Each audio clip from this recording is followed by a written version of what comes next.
We're going to talk now about the different Buddhist traditions. This is going to be just an overview. For most of us who have followed the lessons from the start, we went through the councils, the first, second, third Buddhist councils, right? So for the second council, one of the results of the second council, which took place about 100 years after the Buddha's passing, was the Great Schism in Buddhism. That's why it's quite important to know a bit about the history of Buddhism. Then you will know how these traditions arise and evolve. So after the second council, the Buddhist order formally split into two sects known as the Sthavarivadins, forerunners of the Theravada, and the Mahasanghikas, forerunners of the Mahayana. So previously there's only one Buddhist order. After this, then there is two. The Sthavarivadins are the forerunners of the Theravadins. They are not the Theravadas because there are many other schools which arose after this split. And then the Theravada is one of those that survived from this Sthavarivadin sect. Then the Mahasanghikas are not the Mahayana, but they are the forerunners of the Mahayana. So it's from the Mahasanghikas that the Mahayana, as we know now, evolved. So Theravada means the teaching of the Buddhas, and Mahayana means the great vehicle. Quite often nowadays also you can see Hinayana being used to refer to Theravada. So Hinayana means actually lesser vehicles. So this was used by the early Mahayana to elevate themselves above Theravada. In other words, the Mahayana say they're a great vehicle, and then the Hinayana is the small vehicle. So this has negative connotations, and it is still being used. Of course, we try not to use these terms much nowadays, but the Mahayana actually they still use this quite often, because I guess maybe historically we are quite used to it, and again psychologically it places the Mahayana much above the Theravada. So actually this word is one of the key words which you can use when you're reading your suttas. You know, there's so many suttas, this sutta, that sutta. So people in general, they don't know how to date the sutta, whether it's an early sutta, a sutta which came from the Buddha's time, or whether it came after the Buddha's time. Because most of the Mahayana suttas came after the Buddha's time, after the split. So many of these famous suttas is after the Buddha's time. But one of the things that you can detect is when they use the word Hinayana. So if you come across a sutta which has the word Hinayana, you can be sure it is after the Buddha's time. Because simply, during the Buddha's time, no such thing as Hinayana and Mahayana. There's only Buddhism. So it's only after that time, then they start using this word Hinayana. So you know that sutta is not from the Buddha's original words. It's not the Buddha's original words, even though the sutta claims itself to be from the Buddha's mouth. So this is one of the ways you can tell whether the sutta is originally taught by the Buddha or not, if you see this term Hinayana. Another way you can tell is through the use of numbers. The early suttas, they always use 500 this, 500 that, 500 arahants this, 500 that, whatever the case may be. So in the suttas, when they say 500, it doesn't mean 500 exactly. 500 is just a term to mean many, that's all. So when they say 500 arahants, it doesn't mean exactly 500 arahants, it means many arahants. It's just a figure of speech. But the thing is that as time goes by, this number gets bigger and bigger. From 500, then later on it becomes 1,000. Then it becomes 100,000. Then it becomes millions. So you see some of the Mahayana suttas, they say, as many as the grains of sand in the Ganges. But there's no such concept as this in the Buddha's time. The Buddha at that time only counts to 500. No? So if the sutta got millions, if the sutta say things like as many as the grains of sand in the Ganges, then you can be sure it's a very much later sutta. And the other also is if the sutta tells you that if you reproduce a sutta, if you teach the sutta, then all your karma eradicated, like I mentioned just now, and then you get countless blessings and all this, all that. No such thing. The Buddha will never tell you such thing. That if you simply go and print a sutta, or teach a sutta, or chant a sutta, you can get all your bad karma. No such thing. So this is a device used by some of the later Buddhists to help encourage people to reprint the books and to teach and all that. That they tell people, you chant this sutta, you reprint this sutta, then you get countless merits. Because in the first place, during the Buddha's time, also got no such thing as printing. Where got printing in the Buddha's time? They did have some form of paper and words, but no such thing as widespread printing. How they communicated, how they handed down the sutta was by word of mouth, not by printing. So these are the three things you can easily tell a sutta, whether it's an original sutta or a much later sutta. So the earlier available teachings of the Buddha are in the Pali language, which is used by Theravada. This is closest to the language used by the Buddha. We are still not sure exactly what language he used. He may have used some form of Magadhi because there was a dialect used in that time. But nowadays we just take it as Pali. And of course the Mahayana, they used Sanskrit. Okay, these early teachings were brought to Sri Lanka at the time of the Third Council in 326 BCE, where they took root. And despite several difficult periods in Sri Lanka during the history, these teachings as a whole remain intact. No one can say 100%. If they tell you 100%, then they are wrong.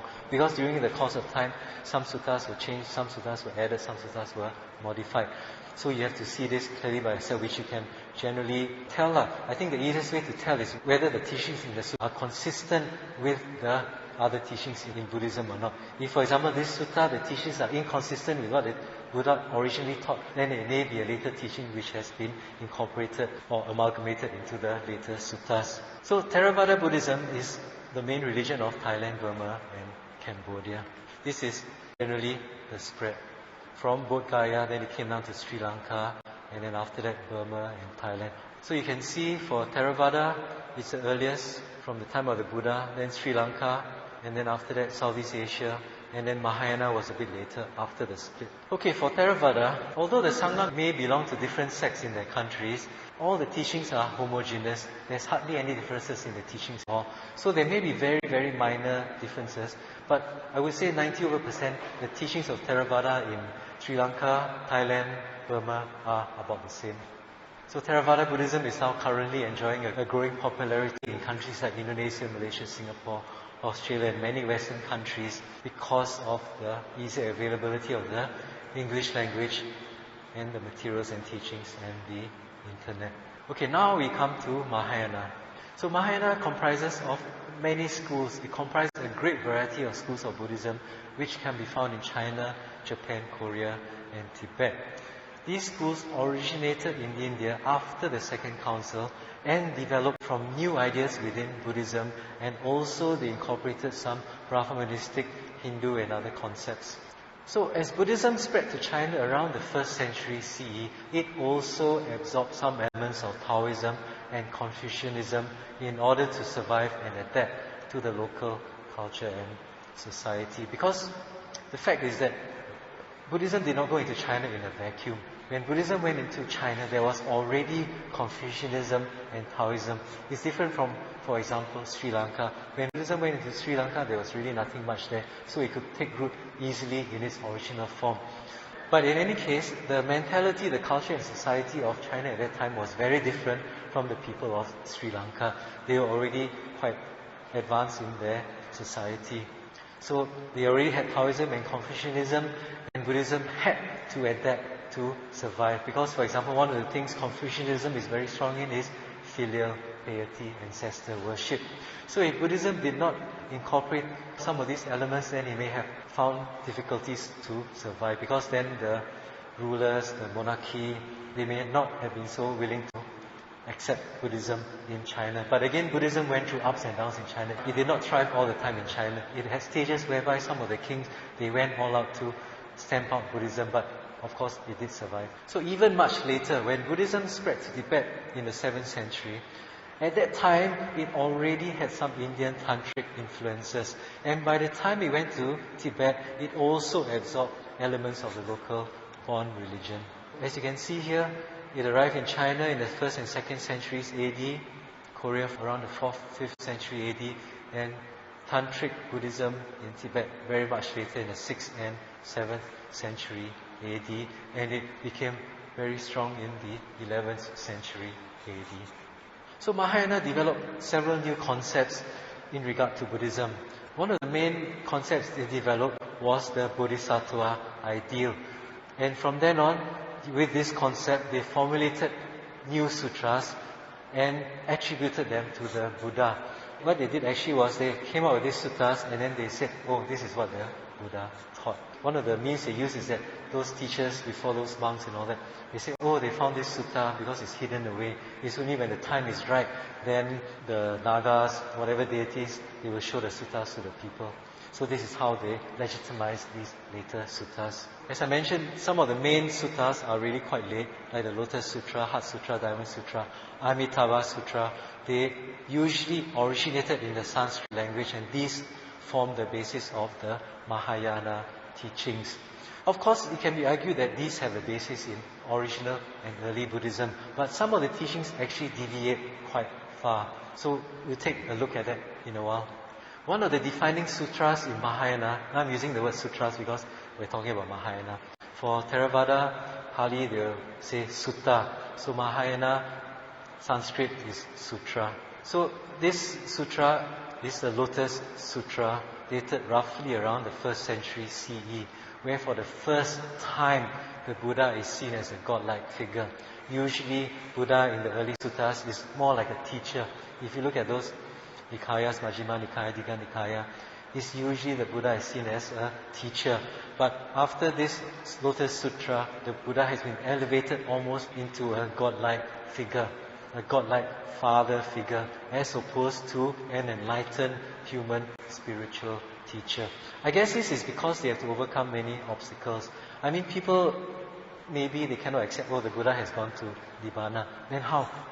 We need something to worship. We need something to fall back on. So this may have been a means that they brought the Buddha back from Nibbana and then become like a godlike father figure. Because naturally, psychologically, people do need such things. They do need something to worship.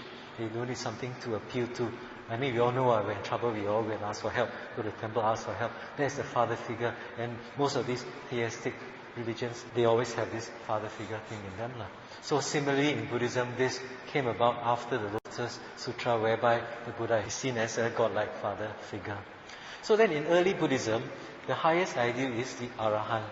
The Buddha is an Arahant, but he's self-enlightened.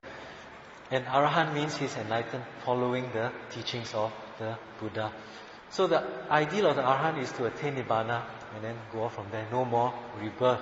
But the Mahayana came up with this Bodhisattva ideal. This means that the idea is not to attain Nibbana and don't come back, but the idea is to come back to save all sentient beings. So we come to the several major schools of the Mahayana tradition. There's the Chan, Zen.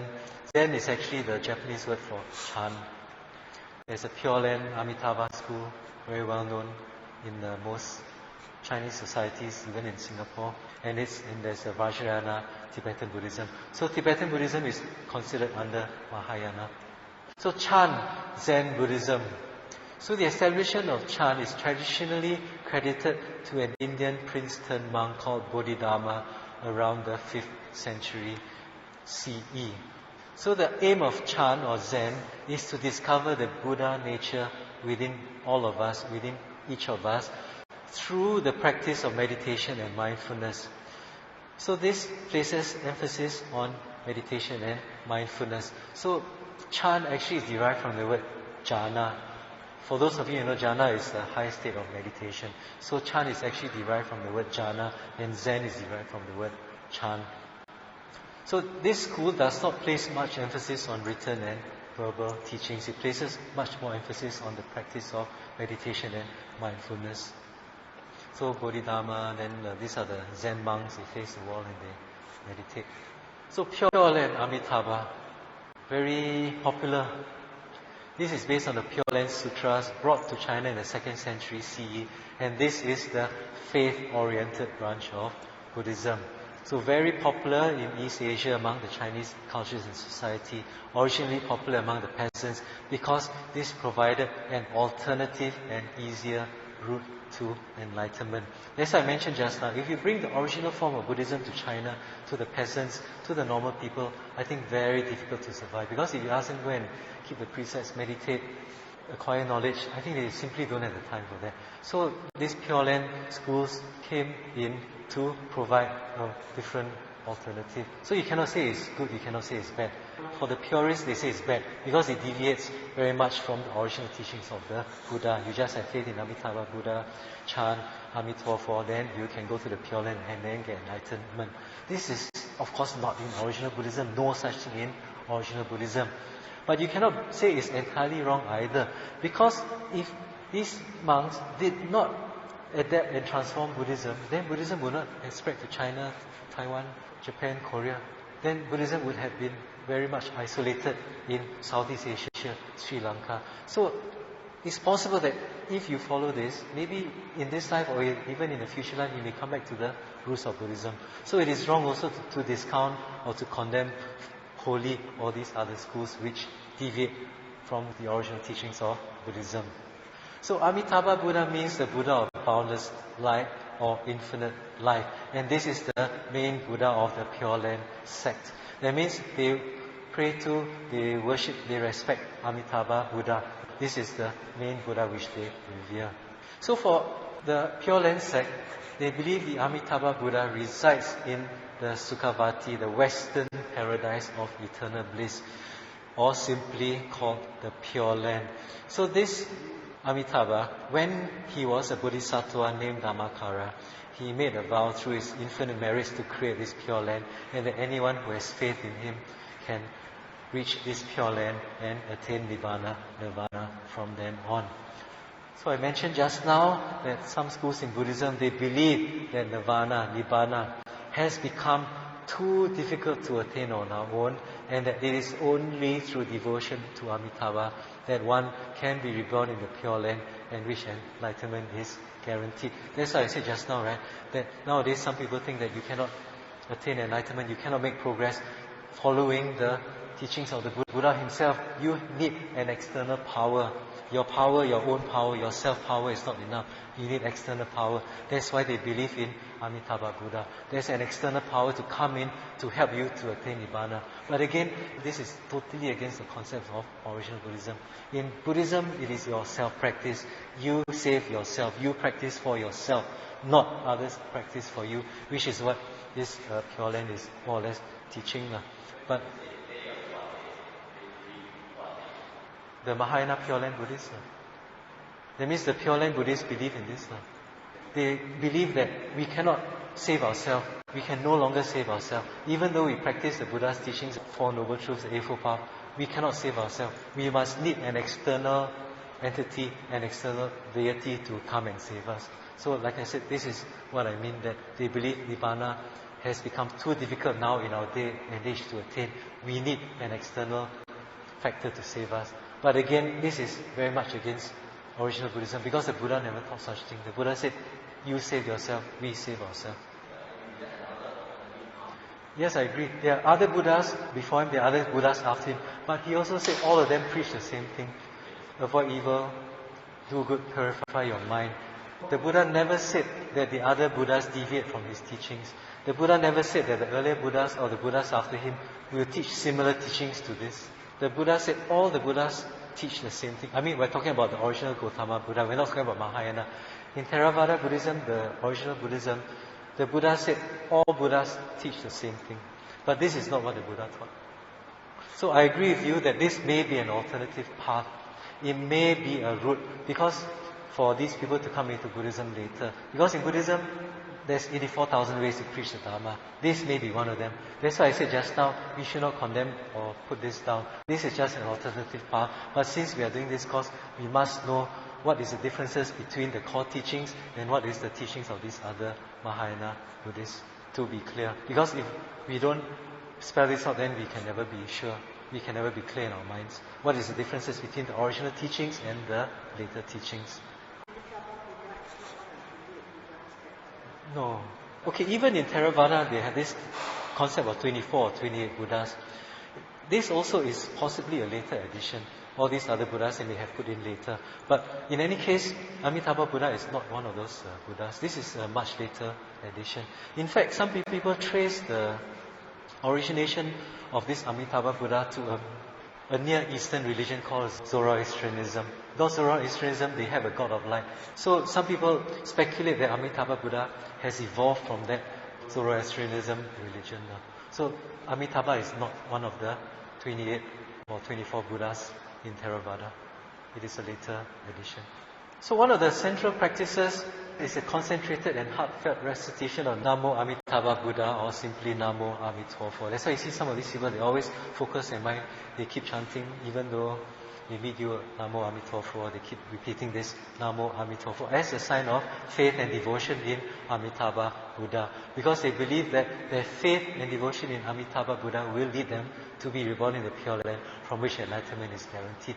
Of course, it is not so simple, you just chant, chant, chant. You must also have some practice, you must also practice morality, you must also practice the Eightfold Path. So it's a bit more than that for those more enlightened Pure Land Buddhists.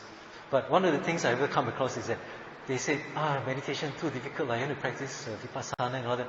Much easier just to chant Namo Amitofo. I'm saying this is the mentality, you see. That's why if you tell the Chinese all that at that time, sit down, meditate, keep the precepts, difficult. But if you tell them, just chant Namo Amitofo, have faith, you can go to the Pure Land, it's much easier. Right? So I have even personally come across Pure Land Buddhists who tell me this, you meditate so difficult, just chant this can already, you go Pure Land, you attain Nibbana. But again, like I said, this is against what is the real core teachings of Buddhism.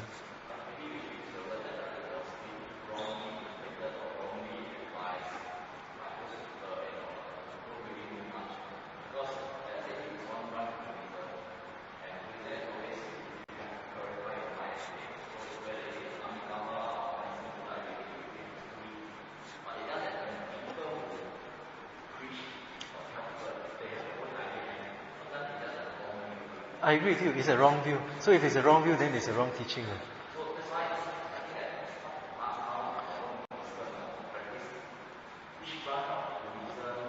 Yes, I agree. So that's why I said earlier on that we should not condemn it, but we must be clear in our mind. But like you yourself say, it's a wrong view. So if it's a wrong view, obviously it's a wrong teaching. So what I'm just trying to do is to spell out that this is not in accordance with the original teachings of the Buddha. Because if you go to the original teachings of the Buddha, they don't have such thing. That's all I'm saying. Of course, you can practice this way. There's nothing wrong. It is also a good practice because it also teaches you compassion.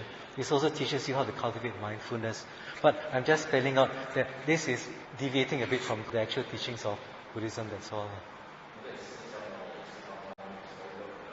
There's the historical Buddha. Because if you study Buddhism, according to the real Buddhism, we follow the historical Buddha. This Amitabha Buddha is not the historical Buddha. This is a mythical Buddha. There's no such Amitabha Buddha. There's only one Buddha, historical Buddha, which is the Siddhartha Gautama Sakya Muni Buddha. This is not a historical Buddha. So if you want to follow strictly according to Buddhism, you follow the historical Buddha. This is created by man. The original Buddha, Gautama Buddha, is not created by man. He actually lived, he actually gained enlightenment, he actually teaches us. But Amitabha Buddha, there's no such Buddha. You prove to me Amitabha Buddha where? You see my point. So there's a difference between these two things. So again, if you study Buddhism, in fact right now even in Taiwan, there's a movement in Taiwan among the educated, the younger Buddhists there. They are looking to the core Buddhism. They are going back to what is the actual teachings of the Buddha, according to the Agamas, according to the Nikayas, not according to the Mahayana teachings. Because if you really study, you can tell straight away this is not.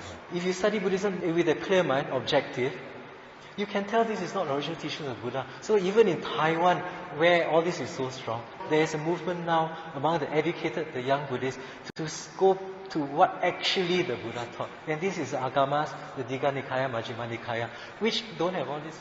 So they themselves are looking towards the original Buddhism. And they are starting to know, even the Japanese, they are starting to know, how come the original Buddhism don't have such thing? So they are beginning to explore, they are beginning to go back to what are the original teachings, which is good which is good for Buddhism as a whole. Because again, like you said, yes, it's a different path, but we don't want it to deviate too far either. Deviate too far, again you come to all these funny teachings.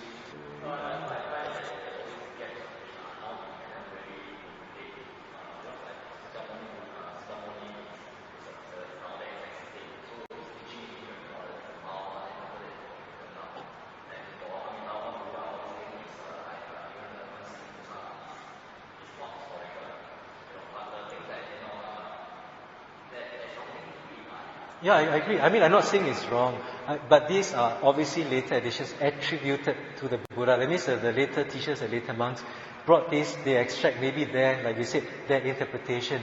It may be wrong view or whatever the case may be. Maybe they want to adapt it to their culture, and then they say, okay, this is what the Buddha taught. And then they tell the people, okay, this is what the Buddha taught. But like I said, if you examine it correctly, you will know it's a later addition, because through the use of words, you can tell straight away.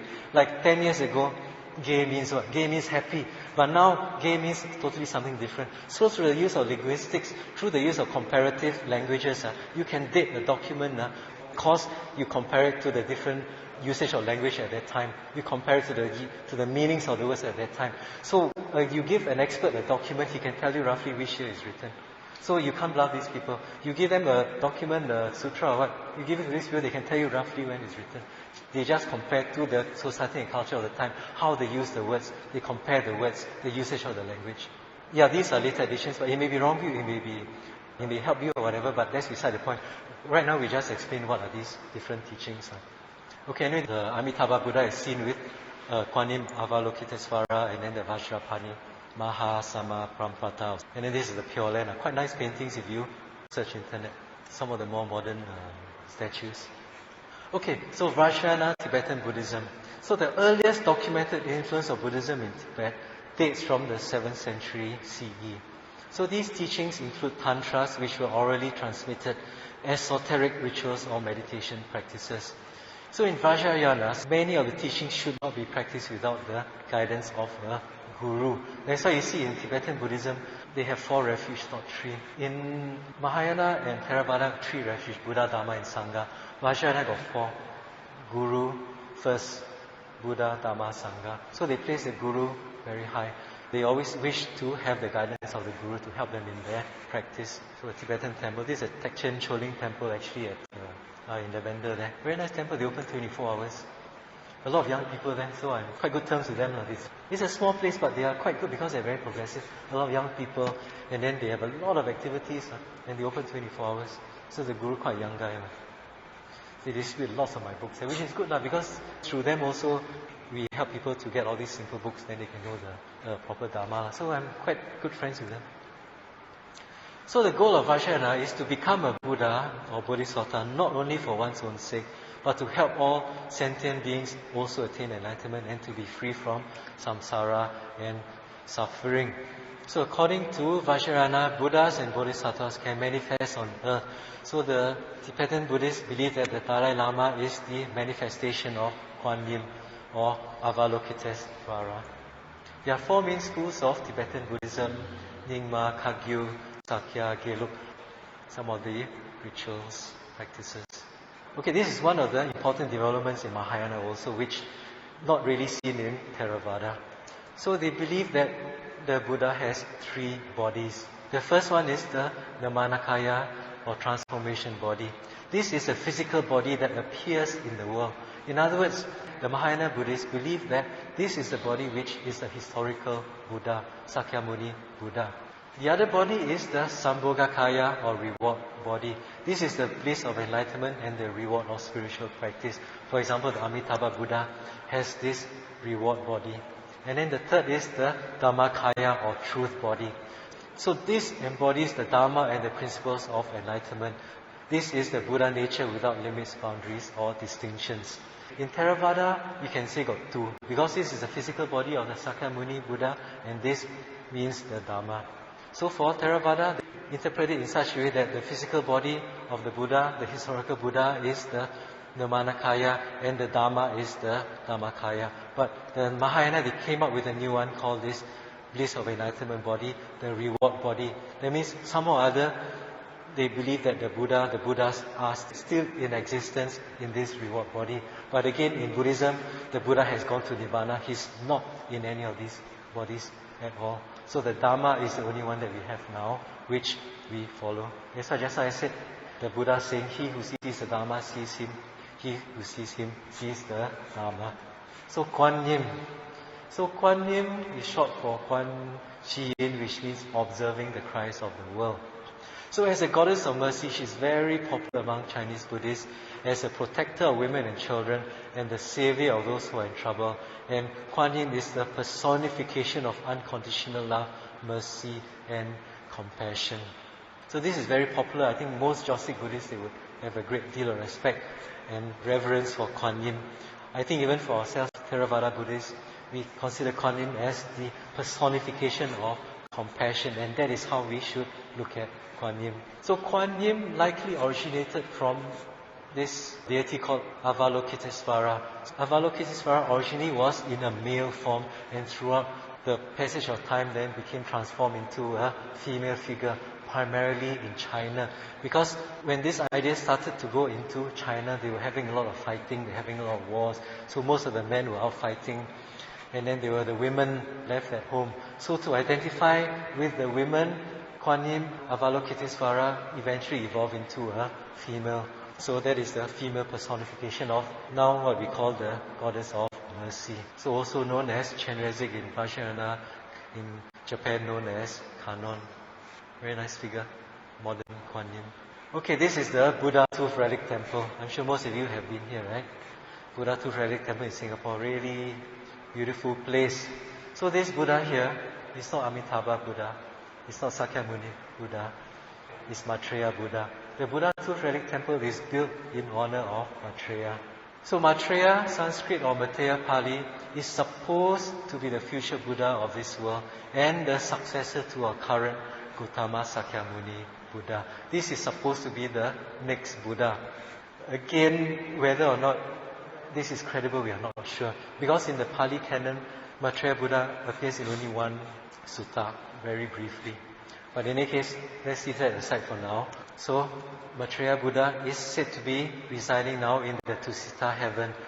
This is the heaven where all future Buddhas reside before their last birth on earth. So Maitreya will come after the teachings of the current Buddha have disappeared completely. But there are actually some schools, I'm not sure whether to call them cults or what is correct. There are some schools right now who believe that Maitreya is coming very soon. That's why they have these shrines, they collect a lot of money, they think that Maitreya Buddha is going to appear in India, going to appear here, going to appear there, and then they collect a lot of money to create all these shrines. So some people, even like some of these Chinese emperors or empress, they consider themselves to be Maitreya, the future Buddha. I think, if I'm not mistaken, even some people nowadays, like I said, cults, maybe correct to call them cults, they say they are the Maitreya Buddha. But again, even if we give credibility to this idea of Maitreya Buddha, this Buddha will appear only after the teachings of the current Buddha have disappeared completely, which is, I think, probably a long time from now. So this is a sculpture of the Maitreya Buddha. So usually you can tell because he has a moustache and he is dressed in fine clothes. Tichangwang Busa, Earth Store Bodhisattva. Ksitigarbha is one of the four principal bodhisattvas of Mahayana Buddhism, the others being Manjusri, Samanta, Bhadra, and Avalokitesvara. So he is known for his great vow that if the hells are not empty, he will not attain Buddhahood. Very nice picture. Very popular now also among Chinese Buddhists. Laughing Buddha. So a lot of people are also confused about, is this our Buddha? How come it's like that? Or is it the next Buddha or what? So the Laughing Buddha actually has no association with the current Buddha, but emerged from Chinese folklore based on a Chinese monk. So according to the story, this Chinese monk later revealed himself to be an incarnation of Maitreya. So we can just take this as legends, stories, and not necessarily to be fact, but it's generally grounded in legends. Medicine Buddha. So the actual name of the Medicine Buddha is Vaisajya Guru, the Buddha of healing and medicine, depicting a doctor who cures the illness of suffering using the medicine of his teachings. Again, this is a concept in early Buddhism that the Buddha is a doctor who has given us the teachings to cure us of suffering. So this is taken a bit further in this concept of the Medicine Buddha. It is believed that he resides in the Eastern Pure Land. So as opposed to Amitabha residing in the Western Pure Land, this Buddha resides in the Eastern Pure Land and is usually seen holding a jar of medicine, nectar in his left hand. This is jar of the healing medicine, and then this is the nectar of healing. So some very nice modern artistic paintings on the Medicine Buddha and some of the other Buddhas and Bodhisattvas. So you can see that as time goes by, more and more things come in, more and more Buddhas, more and more Bodhisattvas. Originally, only one historical Buddha, then the Arahants. And as time goes by, more and more Buddhas come into the picture, as can be understood now, because people want these things. Psychologically, people want these things to worship, to rely on, to learn from. Aside from just one Buddha, we have now countless bodhisattvas, countless Buddhas. So you can see this is how Buddhism evolves through the ages. So what is most important for our purposes now is that there are unifying points between Theravada and Mahayana. For example, at the World Buddhist Sangha Council in Sri Lanka in 1966, the Theravada Buddhists and the Mahayana Buddhists agreed on the unifying points. They unanimously endorsed the unifying points, common points between the different Buddhist traditions. For example, they recognize the Buddha is the only master. The historical Buddha is the only master. They recognize that refuge is to be taken only in the Buddha, the Dharma, and the Sangha. They also recognize that Buddhists should or must develop unconditional compassion for all living beings and to realize the ultimate truth. And also that the different Buddhist traditions accept the Four Noble Truths and also the Eightfold Path, which is part of the Four Noble Truths. They accept the three characteristics of existence. They accept dependent origination. So for any tradition who deviates from this, you can probably consider them not to be truly Buddhist. Because there are some Buddhists right now, so-called new Buddhist schools, they even say the Four Noble Truth is imperfect, not to be followed, which is against even the unifying points between the Theravadins and the Mahayanists. And again, the most important thing is that the Theravadins and the Mahayanists acknowledge that there are differences in beliefs and practices, customs and habits, and these differences should not be confused with the essential teachings of the Buddha. So like the brother there just now pointed out, absolutely correct that there are different paths to attain liberation, different paths to see the teachings of the Buddha. But these essential teachings should not be confused with the practices, customs and habits. So these are external factors, external practices. And what is important is the essential teachings of the Buddha, which is the Four Noble Truths, Eightfold Path, three characteristics of existence and dependent origination. So this is how we tie together, how we reconcile Theravada and Mahayana Buddhism, which is really what is the most important thing for us. Not so much to see the differences. We must know the differences, but we must also focus and know the similarities. So while the approach and practices may differ, the core Buddhist doctrines remain the same among the various traditions. Therefore, the various traditions can be considered merely as different routes to the same destinations, which is what I said just now. It may be different practices externally, but if we take it properly, if we view the practice properly, Mahayana practice, the true practice of Mahayana, the Four Noble Truths, Eightfold Path, the true practice of Vajrayana, the Four Noble Truths, Eightfold Path, the true practice of Theravada, the Four Noble Truths, Eightfold Path, all these traditions can be considered merely as different routes to the same destination. Therefore, we should support and assist each other along this route as much as possible.